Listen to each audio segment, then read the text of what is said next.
saya ingat lagi doa saya kepada Tuhan bahwa saya ingin berubah. Saya tidak jadi marah. Saya tidak jadi menaikkan suara.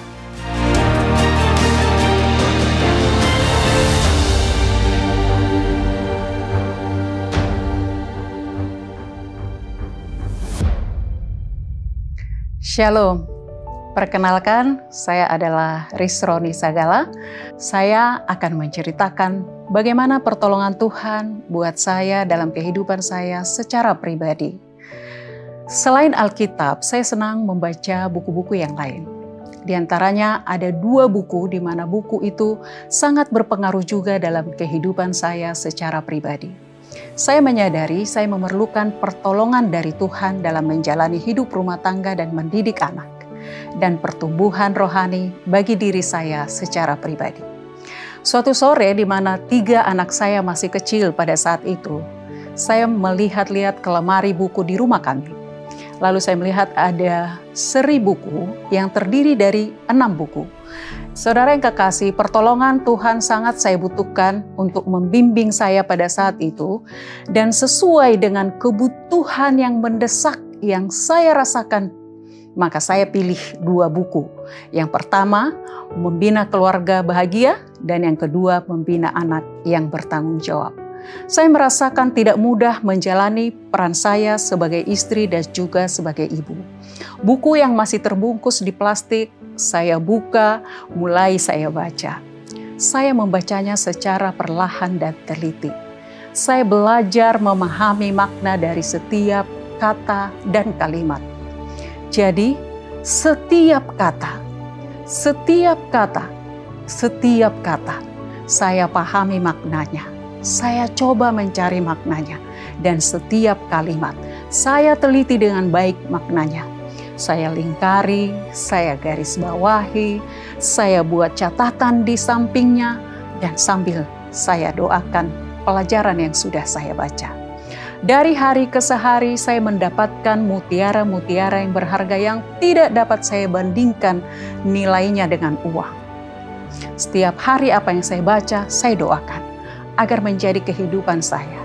Setiap hari saya latih, saya praktekkan di rumah kepada suami, kepada anak-anak saya.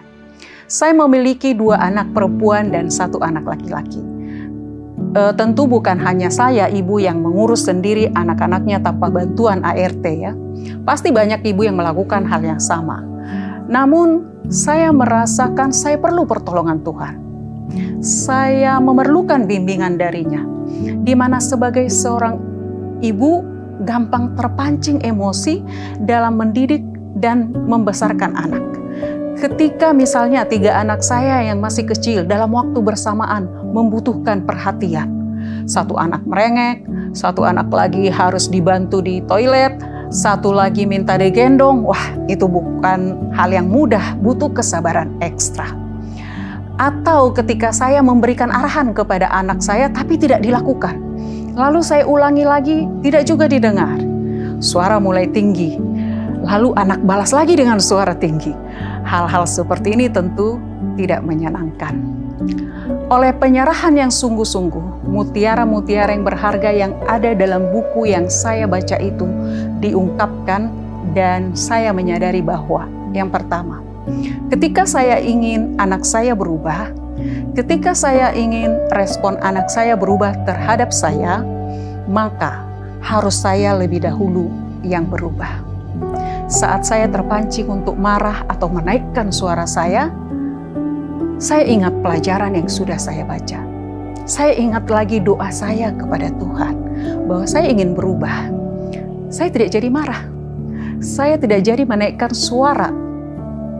Dan hasilnya adalah saya mendapatkan juga respon yang lebih baik dari anak saya ketika saya mengubah cara saya. Yang kedua, mutiara yang saya dapatkan tiba pada 1 titik di mana sebelumnya saya sudah membaca ayat ini, namun tidak begitu memahami maknanya oleh karena saya tidak punya pengalaman pribadi. Saya tiba pada 1 titik di Amsal 16 ayat 32. Orang yang sabar melebihi seorang pahlawan. Orang yang menguasai dirinya melebihi orang yang merebut kota.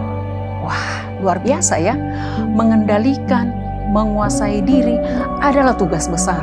Sampai-sampai diumpamakan kita seperti pahlawan yang menang dalam peperangan merebut kota. Bisa dibayangkan untuk pengendalian diri sama seperti seorang pahlawan yang berebut kota. Yang ketiga, saya rindu ibu-ibu muda yang saat ini sedang menyaksikan tayangan ini, atau siapapun kita yang merasa sangat membutuhkan pertolongan, datang kepada Tuhan. Buatlah pengalamanmu sendiri bersama Tuhan, alami dan rasakan kuasa-Nya. Bukan karena katanya, bukan. Tapi kita alami dan rasakan sendiri. Tanya Tuhan, apa yang harus saya lakukan? Bersekutu dengannya dalam doa pribadi dan bacaan pribadi melalui firman-Nya dan buku yang lainnya.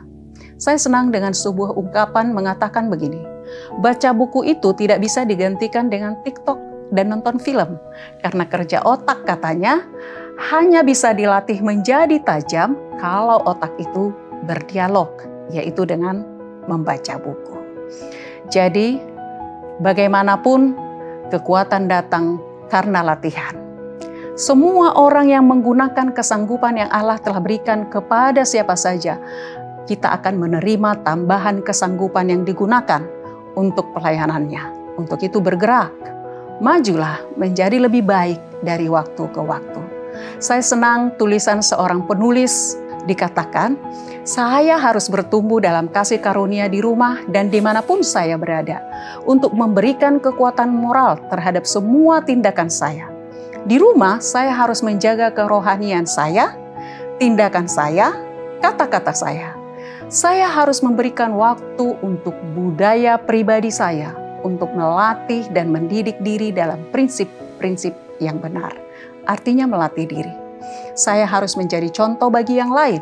Saya harus merenungkan firman Allah siang dan malam, membawanya ke dalam kehidupan praktis saya.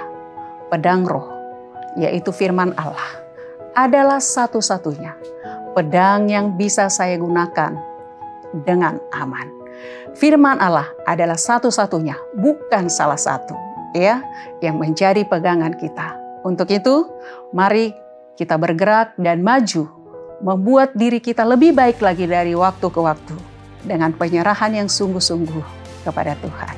Tuhan memberkati.